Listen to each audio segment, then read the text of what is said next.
Hey parents, Mike here with Chaotic Purpose. Welcome to the channel if you're new. Hey, this is a place where parents help parents raise little people. And my wife and I have 3 kids. Our oldest just turned 6 a couple weeks ago. Our middle child is 4. And our youngest is 2.5. So we are definitely right in the middle of it with you. Hey, today I want to talk about, and you can see the title of the video there, Stop Telling Your Kids to Chase Their Dreams. Do I mean that literally? Maybe. Probably not. Here's what I'm talking about, though. Here's what I've noticed. I've been a dad for a little over 6 years now, right? And here's what I can gather from our 3 kids.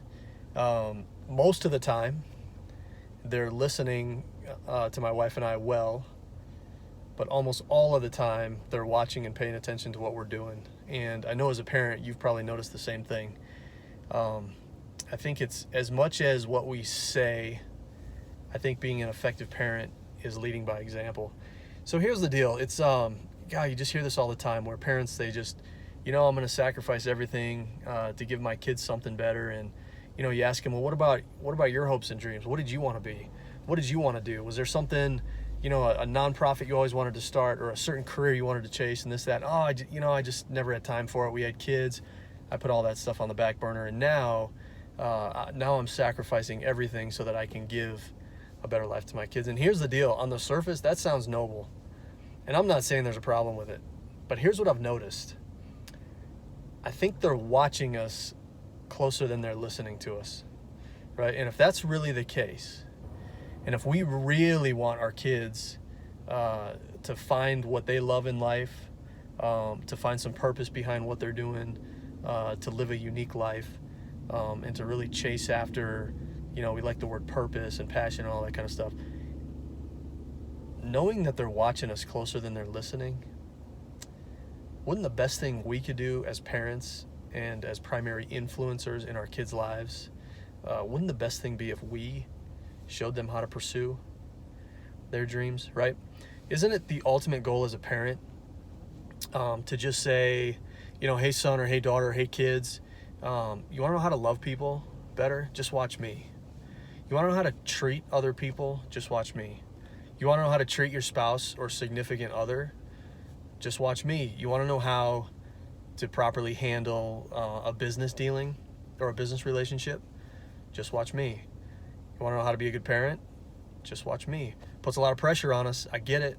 I don't like speaking it out loud because it, I realize what I'm saying here puts a lot of pressure on me as well, but isn't that kind of the goal? And this really hit me the other day. So our son, when he was about 2.5 years old, had a really bad experience with a dog. And now he's 6. So we had him first. He's our oldest. Up until that point, he was fine around dogs. And then we were at church. We go to a bigger church. There was a lot of people in there. And a lady had a dog in the church that had the little vest on that said it's a, like a helper dog. I can't remember exactly what label was on this particular dog's vest, but the only thing I can think of is that she bought this vest online so that she could take her dog into places, because my wife and my son were walking through the room after the service. It was kind of crowded, and they came up behind the dog, and something startled the dog. It turned around and it snapped at our son, and he was, like I said, about 2.5 years old. Well, he's been afraid of dogs ever since, right? And I don't blame him. He had a really bad experience with one. But what I've been trying to do lately, and here's where this conversation came to mind. We were at a park about a month and a half ago, and somebody came up with a dog. And he gets really nervous and uncomfortable when dogs show up, like I said, just specifically after this one event. And so I pulled him aside, and I said, listen, buddy, that was, you came across a dog that wasn't trained very well, apparently. That was a unique occasion. And here's what I told him. I said, when a dog comes around, I just want you to watch me, right? I told him I would never do anything that would harm you.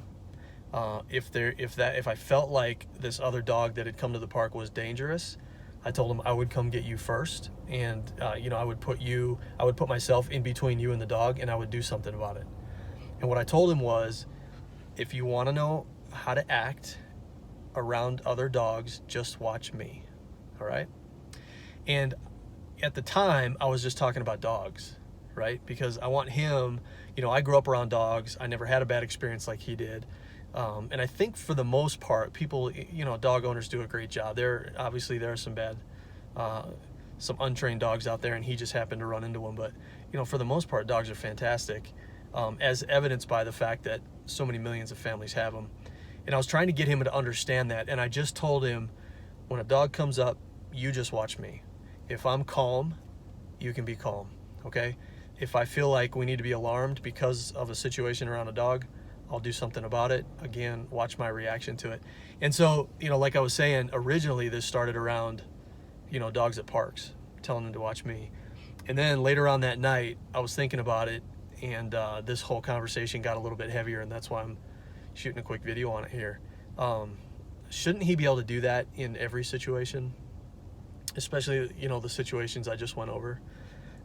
If you want to know how to handle this situation, or if you want to know how to react when this happens or when somebody does this to you, just watch me. Wouldn't that be the goal as parents? And so to get this back to our topic on, don't tell your kids to not chase your dreams. Of course, that's not the case, right? Encourage them through words, in any which way we can. But here's the thing, parents, and I'm talking to myself as much as I'm talking to you. I think all of us have a couple things, right, when we start talking about this topic about, I wish I would have done that, or I had an opportunity to pursue, so-and-so, and I never went after it. And I'm just asking the question, what if we as parents, instead of kind of taking the easy way out and just trying to coach our kids in to chasing their dreams and what they want to go after, what if we did it? What if we led by example? And I'm not issuing this challenge and expecting myself or not expecting myself to go first here, right? I get it. Like I said, I'm talking to you as much as I'm talking to me. So, hey, I just want to throw it on the table. Shouldn't our goal to be the kind of parents where when our kids are asking questions about certain things in life or certain situations or how to handle stuff, wouldn't it be ideal if we could just say, hey, just watch us? I hope that gets you thinking a little bit today. And what I really hope is that it would maybe offer some motivation or something where you would say, hey, I always wanted to do so-and-so, and I just never got around to it, and I'm going to start pursuing that again, all right? Because here's what I know. I heard this years and years ago, but the world isn't after your education. The world's after your gift. All right, and it sounds like a cliche thing to say, but it's the truth, right? People tuned in by the millions to watch Michael Jordan play basketball. Why? Because he found a gift and he got really good at it, right? It would never have been an education or a degree that motivated us to watch him. It was when he went out and performed his gift. And so I'm a big golfer. I've been playing the game for a long time now, and it's the same thing. My dad's generation was motivated by Jack Nicklaus and Arnold Palmer, two guys that had a gift to play the game. They went to work on that gift, they mastered it, they pursued it, and people all over the world would tune in by the millions to watch them perform their gift, all right? You and I aren't wired any different. And the things that you're dreaming about, when I say, what are the things in life that you always wanted to do that you never did, they are always right in line with how you were born and the gifts that you were given. All right, so hey, I'm just throwing that out there. I'm issuing a challenge really to me, and I'm just putting it on video here, but let's become the kind of parents that when our kids come up to us and say, hey mom, hey dad, how do I chase my dreams? We can just look them right in the eye and say, just watch me. Thanks for chiming in. Hope you got something out of it. I'd love to hear your thoughts on it. Leave a comment below. Thanks.